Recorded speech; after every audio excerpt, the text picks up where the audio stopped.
রাস্তায় গিয়ে বেহুশ হয়ে গেছে। বললাম বাজারে যাস না, তাও শিব ঠাকুরের ফুলমালা আনতে বাজারে তো যেতেই হলো। আস্তে আস্তে উঠে আয়, কি বলবো। শিব ঠাকুরের পুজোর জন্য ফুলমালা আনার তো দরকার ছিল। বললাম আস্তে আস্তে হেঁটে আয়, আমারও তো শরীর খারাপ। অ্যান্টিবায়োটিক আনতে চাইছে না, ও তো ভিডিও দেখবে, এই খাওয়া বারণ, ওই করা বারণ, ভিডিওতে যা দেখাবে তাতে বিশ্বাস করে। আমরা ছোটোবেলা থেকে কেনা ওষুধ, ডাক্তার না দেখিয়ে এরকম অ্যান্টিবায়োটিক কেনা ওষুধ খেয়েছি। এখন অ্যান্টিবায়োটিক টিভিতে দেখায়, এই হয় সেই হয়, সেই ভয়ে অ্যান্টিবায়োটিক আনতে চায় না।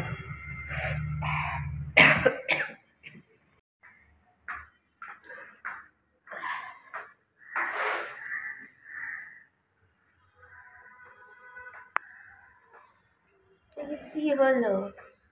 হ্যাঁ, আরে এখানে লোকের ঘরের সামনে বমি টমি করিস না, যেগুলো আমায় দে, বললাম যাস না। ফুলমালা অমুক তমুক, চল। আরে ওখানে লোকে কি বলবে।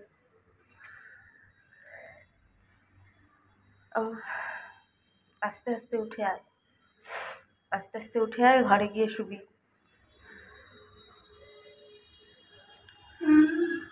ওখানে এরকম করিস না, বললে জলের বোতল একটা নিয়ে আসতাম। রান্না বাড়ি সব আছে, তারপরে ওর ঠাকুর সব জানে, ঠাকুরকে রোজ পুজো দিতে হবে এরকম কোনো মানে নেই।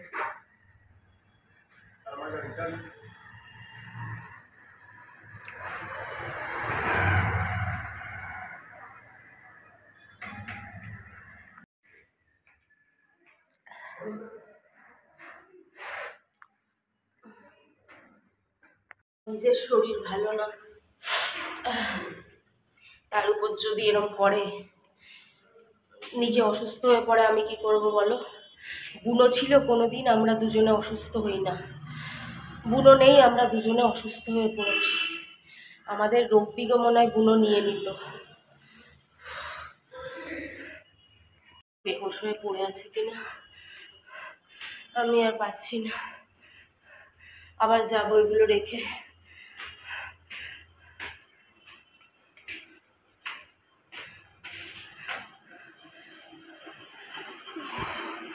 সত্যি এই পাঁচতলা,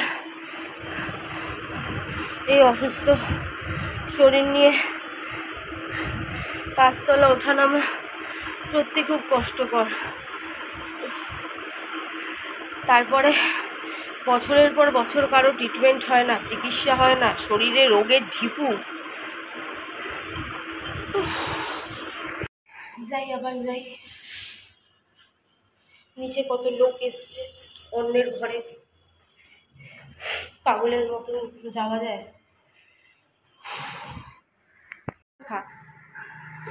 পুরোটা খেয়ে নে, পুরোটা খেয়ে নে।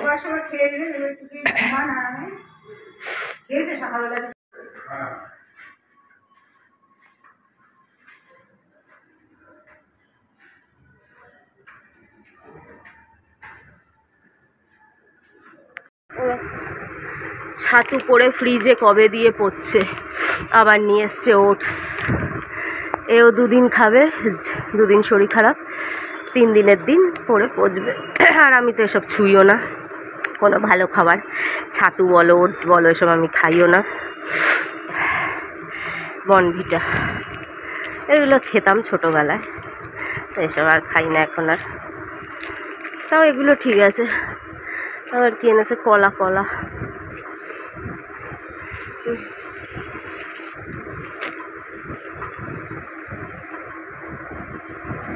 কি ঠাকুরের এই কটা ফুলমালার জন্য এত কিছু, প্রসাদও নাই। এখন এখানে বসে রইল বোঝো কাণ্ড, আমার নিজেরই শরীর খারাপ। যাই চা করি, আর কি করবো, খিদে পাইছে। তাও তো বুনোর বাবা সকালে উঠে খেয়ে নিছে, আমারই কিছু খাওয়া হয়নি। জমা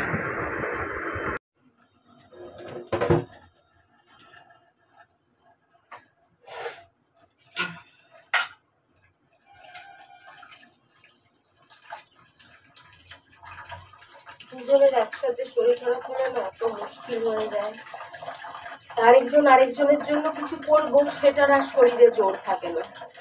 একজনের হলে একজন একজনকে দেখতে পারে, দুজনে যদি একই সময় একই রোগ হয় তাহলে বড্ড মুশকিল।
ওর বাবাকে বললাম বনভিটা দেবো নাকি, বলে না।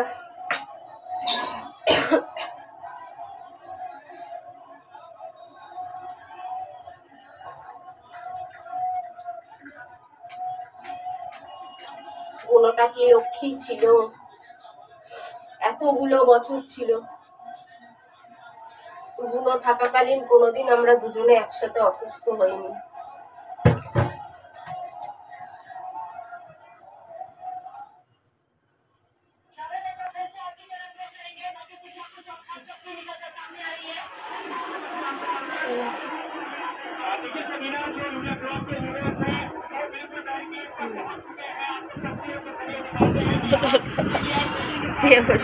আমি বললাম বনভিটা করে দিই, বলছে না, বেহোশ হয়ে পড়ে রইল।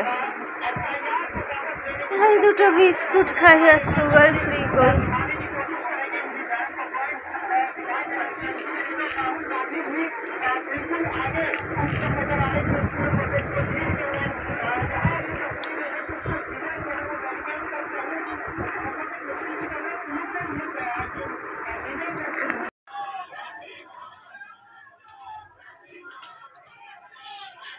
চলো মনির বাবাকে একটু বনভিটা করে দেই। কত প্রবলেম হয়েছে কি বলতো, দুজনের তো একই অসুখ, মানে দুজনের একই পরিস্থিতি, একজন যে আরেকজনের জন্য খাটবো সেটা তো পাচ্ছি না, আমার নিজের চোখ বন্ধ হয়ে যাচ্ছে।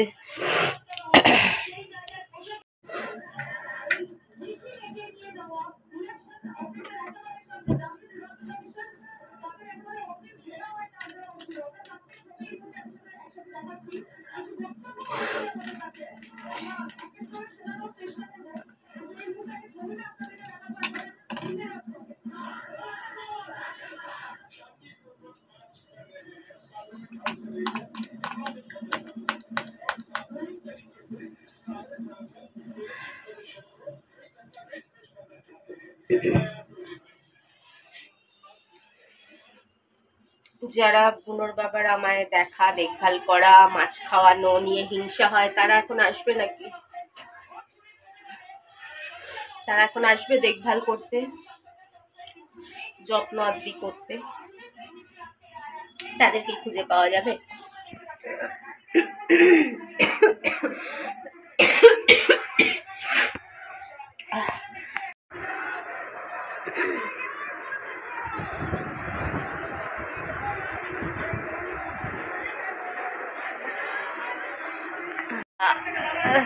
সাধুয়ার বাবা কালুয়ার বাবা সবার সাথে আড্ডা ফাড্ডা দিয়ে সব করে সিঁড়ির সামনে এসে বেহোশ হয়ে গেল আমার জন্য, বুঝলে? এই যে আমি আছি, আরেকটা লাশ সে তুলে নিয়ে যাবে। আমার ছেলে তো এখন আর নেই, আমার ছেলে ছিল এসব কিচ্ছু হতো না, আমার ছেলে চলে গেল, সব অসুস্থ করে রেখে চলে গেল। কিরে ওটা পুরোটা খা, ঠান্ডা হয়ে গেল তো, খাবি না? ও আরো ঠান্ডা? হ্যাঁ, ওখানে নিচে সিঁড়িতে গিয়ে এইরকম মোড়ে পড়ে রয়েছে, মনে হয় একটা লাশ পড়ে রইলো সিঁড়িতে গিয়ে। সবার সাথে আড্ডা ফাড্ডা মেরে কমপ্লিট হলো, তারপরে লাশ পড়ে গেল, বুঝলে? আর কিছু না, ভাতই বসায় দেবো। আর তো কালকের মটন রয়েছে, মটন তলায় অনেকটাই আছে। রাতে তো বুনোর বাবা 2টা মেটে খাইছিল আর সকালে একটা মেটে খেয়েছিল।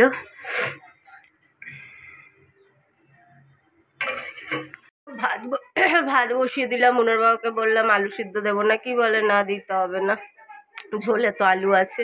তাহলে ঠিক আছে, তাই হোক। আচ্ছা আমি ডাক্তারখানায় যাব, তুইও সলিউশন দূর ব্যাংক, আমি ডাক্তারখানায় যাবো না, একই তো রোগ, তোর ওষুধ আমি একটু খেয়ে নেবো। আর নাহলে আমার অ্যান্টিবায়োটিক দিয়ে ওষুধ এনে দিবি, যেরকম ছোটোবেলা থেকে খেতাম, কিছু হলেই অ্যান্টিবায়োটিক ওষুধ, ওটা খেলে কমে যাবে। তা অ্যান্টিবায়োটিক আনেনি বলে কমেনি।